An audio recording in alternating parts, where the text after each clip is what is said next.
Pejuang Hamas akhirnya menerima upaya gencatan senjata dengan Zionis Israel. Penerimaan gencatan senjata oleh Hamas di tengah keinginan Israel untuk menguasai penuh wilayah Gaza.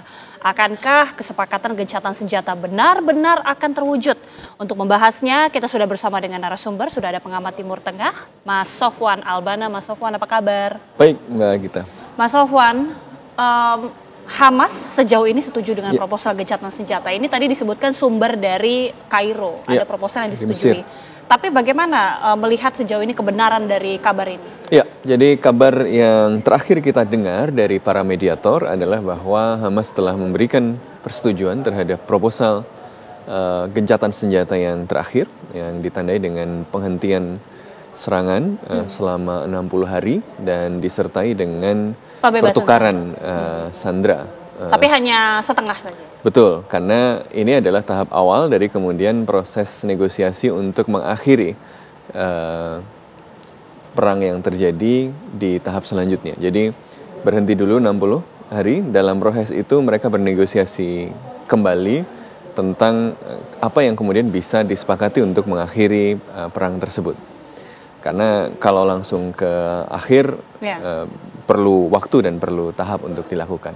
Nah, kalau pertanyaannya adalah apakah Israel itu akan menyepakati hal ini? Ya, keputusannya akan sangat tergantung pada keputusan dari Perdana Menteri Netanyahu. Tapi memang kalau kita lihat hari ini, dia memiliki insentif yang sebenarnya cukup besar untuk juga mengambil kesempatan ini, walaupun juga insentif untuk tidak mengambil kesempatan gencatan senjata juga besar.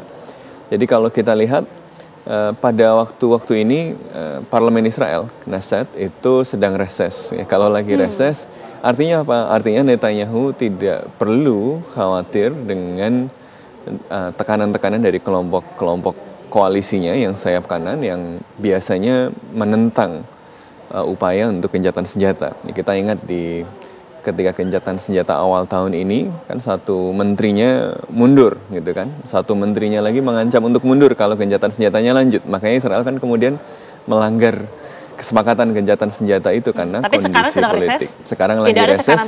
Setidaknya Netanyahu tidak perlu terlalu khawatir terhadap goncangan di dalam koalisinya. Masalahnya adalah apakah faktor penyebab atau penentu keputusan gencatan senjata atau tidak itu cuma itu. Masalahnya adalah di pribadi Netanyahu sendiri, dia juga berpikir kalau kasusnya selesai, kalau konfliknya selesai, masih ada kasus korupsi yang menunggu. Dia ini sedang berada di dalam trial atau pengadilan kasus korupsi. Kalau gencatan senjata terjadi, peradilan normal lagi dong. Kalau peradilan normal lagi, dipanggil lagi dia ke pengadilan. Oke. Gitu.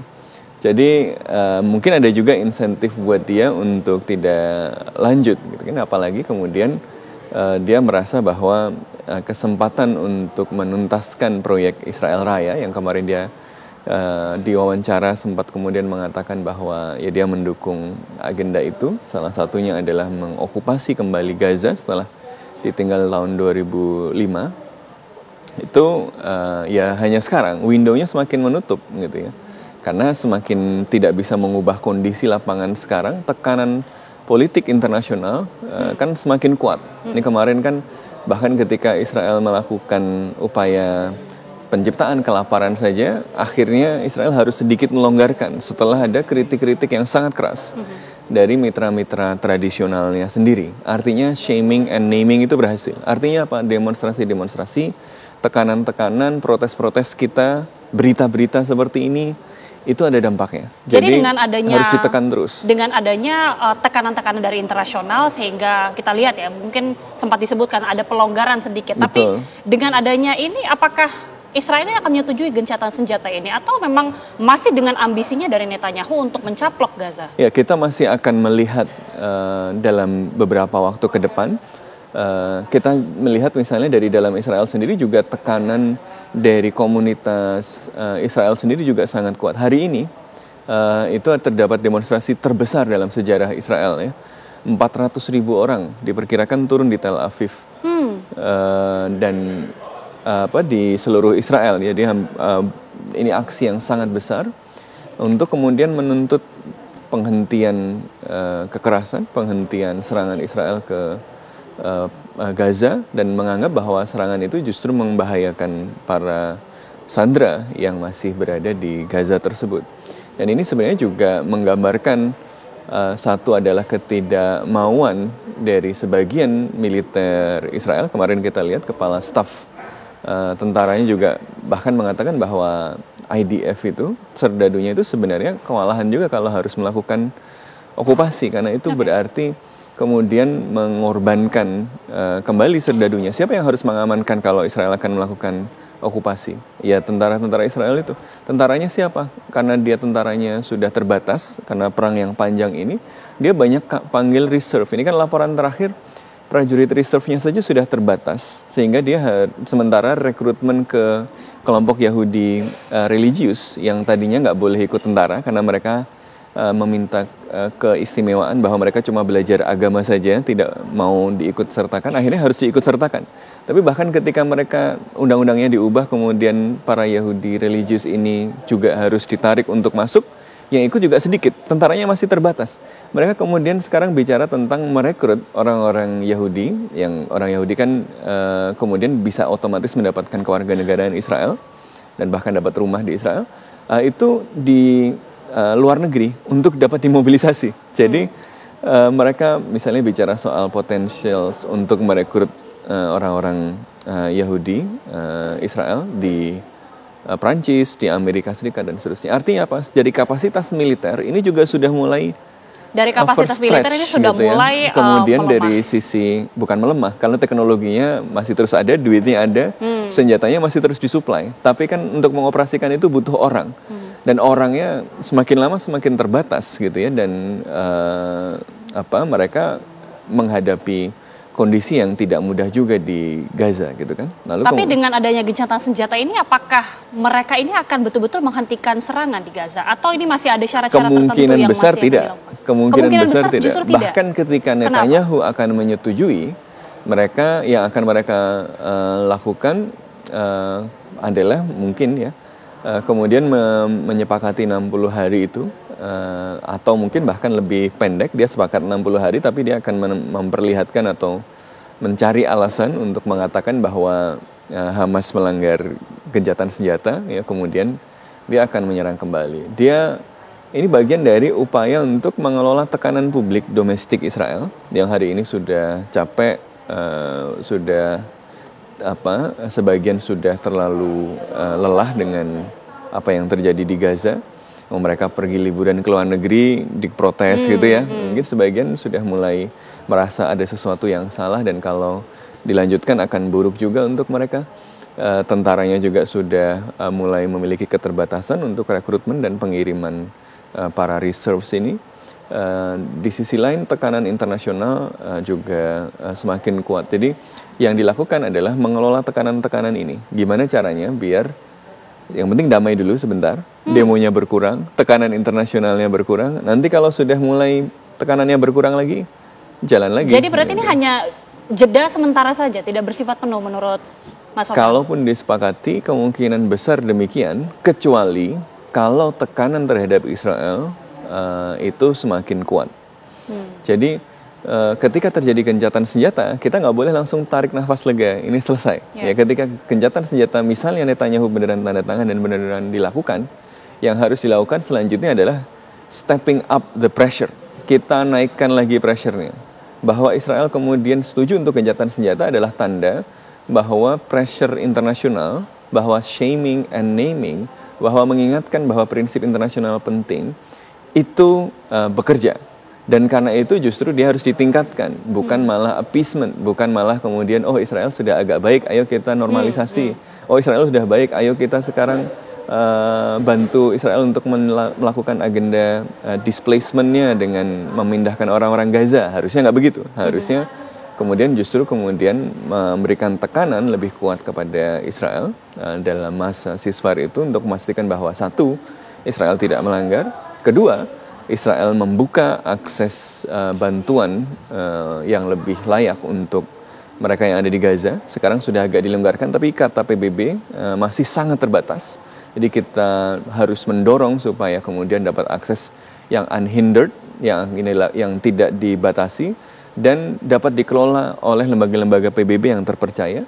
Kita harus mendorong wartawan internasional untuk masuk, karena salah satu alasan kenapa genosida dan kejahatan kemanusiaan ini bisa terus berlangsung, karena nggak ada wartawan yang bisa kemudian mengabarkan itu. Wartawan yang mengabarkan adalah wartawan dari Palestina saja. Sementara wartawan dari Palestina ya dibunuh sudah lebih dari 300, atau kalau menurut reporter Sans Frontières sekitar 274. Kalau menurut versi Palestina lebih banyak lagi. Tapi bahkan di versi lembaga internasional yang independen pun sama Israel tinggal dicap, karena orang Palestina ini Hamas, semuanya dicap sebagai Hamas saja. Jadi tapi kalau misalnya wartawan internasional bisa masuk, kabarnya bisa terlihat secara objektif, siapa yang bohong, siapa yang benar kan terlihat gitu. Jadi kita harus memaksa, kalau Israel memang serius dan katanya semua orang bohong kecuali dia sendiri, ya bukalah pintunya, biar kita lihat siapa yang bohong, siapa yang jujur. Wartawan internasional bisa melakukan penelitiannya sendiri. Mas Sofwan sendiri melihat jika kesepakatan ini betul-betul diambil, dampak langsung bagi warga Palestina, karena ada juga yang mempertanyakan kenapa Hamas akhirnya menyetujui proposal gencatan senjata ini. Saya kira tentu saja baik Hamas maupun warga Palestina tentu ingin ini segera berakhir dong. Tetapi yang mereka ingin adalah berakhir bukan dalam bentuk kapitulasi, menyerah, atau tunduk pada kehendak untuk melakukan ethnic cleansing. Kita tidak pernah misalnya mengatakan bahwa Indonesia harus menyerah ketika agresi militer Belanda karena itu lebih baik jumlah orang yang meninggal akan lebih sedikit gitu kan. Tapi tentu saja para pejuang kita ingin konfliknya juga selesai pada waktu itu. Tapi selesai dengan apa? Selesai dengan adil, selesai dengan memastikan bahwa hak-hak rakyatnya terjamin. Kalau dia selesai, tapi dengan misalnya seluruh warga Gaza disuruh keluar dari wilayah itu, kemudian wilayah Gaza diambil alih, ya sama saja kita menyukseskan ethnic cleansing gitu kan. Jadi kenapa Hamas menyetujui? Pertama, Hamas bukan mau perang. Yang diinginkan oleh Hamas dan para pejuang Palestina yang lain dari beragam faksi adalah bahwa Israel berhenti melakukan apartheid dan creeping genocide, atau kalau yang sekarang malah yang genocide sudah terbuka. Memastikan bahwa ada akses terhadap sumber-sumber ekonomi. Israel ini menghancurkan 90% lebih tanah agrikultur hari ini, yang artinya tidak bisa kemudian diakses untuk bertahan hidup, ya, nggak bisa ditanemin jeruk, zaitun dan yang lain-lain. Jadi ini masuk dalam kriteria genosida, itu sudah clear menurut banyak ahli. Jadi kalau pertanyaannya kenapa Hamas mau menerima, ya memang Hamas ingin proses ini kemudian berakhir dengan perdamaian. Problemnya adalah on what terms, di dalam poin-poin kesepakatan yang seperti apa. Nggak ketemunya kan. Hamas ingin ini selesai, dan kalau selesai Israel menarik mundur pasukan dari wilayah Gaza. Hamas juga bahkan setuju bahwa setelah ini Hamas tidak pegang Gaza tidak apa-apa, kami mundur dari politik di Gaza, diserahkan kepada sebuah komite yang terdiri dari rakyat Palestina, tetapi bukan ditunjuk oleh Israel, bukan antek-antek Israel gitu ya, dan kami menyerahkannya kepada kelompok teknokratik ini. Tapi Israel kan nggak mau. Israel maunya Hamas habis sama sekali, bahkan kehendak maksimalisnya adalah kalau bisa sebanyak mungkin orang Gaza bisa disingkirkan dari wilayah Gaza. Kita tidak ingin itu terjadi. Dan kita tentu tidak ingin itu terjadi, karena jelas itu adalah pelanggaran terhadap hukum internasional, jelas itu adalah genosida, dan saya yakin kita semua tidak menginginkan itu. Kita harapkan perdamaian ini bisa tercapai segera. Tapi terima kasih sekali lagi Mas Sofwan Albana, pengamat Timur Tengah, sudah bergabung bersama kami. Terima kasih Mas. Dan pemirsa, sejumlah penyanyi ataupun musisi mengungkapkan pendapatnya soal royalti musik. Sesaat lagi di Kabar Petang kami segera kembali.